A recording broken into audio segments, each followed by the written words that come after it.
বাঁধাকপি দিয়ে তো অনেক ধরনের নাস্তাই খেয়েছেন, কিন্তু এই নাস্তাটি খাওয়ার পর আপনি নিজেকে কোনোভাবে আর কন্ট্রোল করতে পারবেন না, কারণ এটি এতটা বেশি মজাদার, খুব সহজ আর খেতে মুখে লেগে থাকার মতো।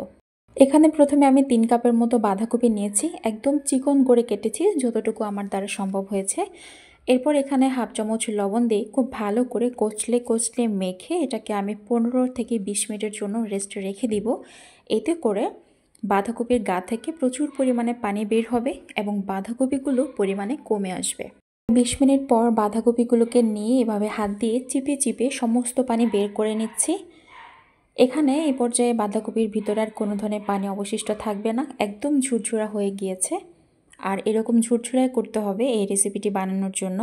আপনারা দেখে নিশ্চয়ই বুঝতে পারছেন একদম ঝুরঝুরা হয়ে গিয়েছে। চলে যাচ্ছি মূল পর্বে।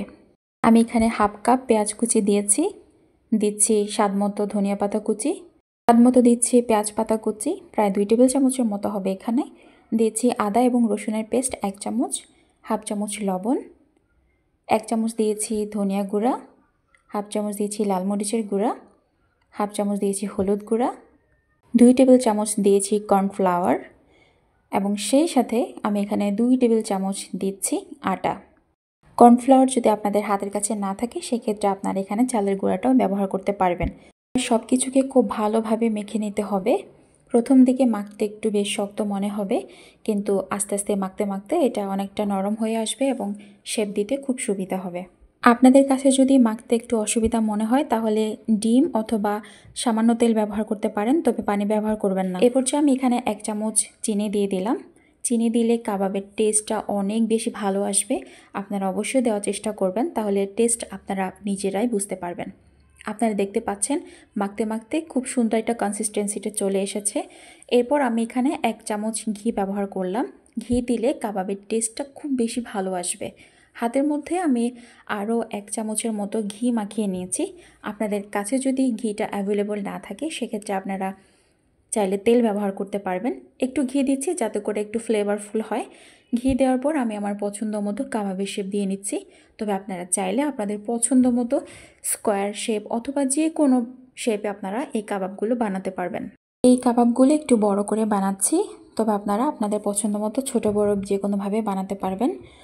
প্যানে আমি তেল গরম করে নিয়েছি, পর্যাপ্ত তেল দিয়েছি। এখানে তেলটা যখন মিডিয়াম গরম হয়েছে আমি আস্তে আস্তে কাবাবগুলোকে ছেড়ে দিয়েছি। এরপর সময় নিয়ে উল্টে পাল্টে এগুলোকে গোল্ডেন ব্রাউন করে ভেজে নেব।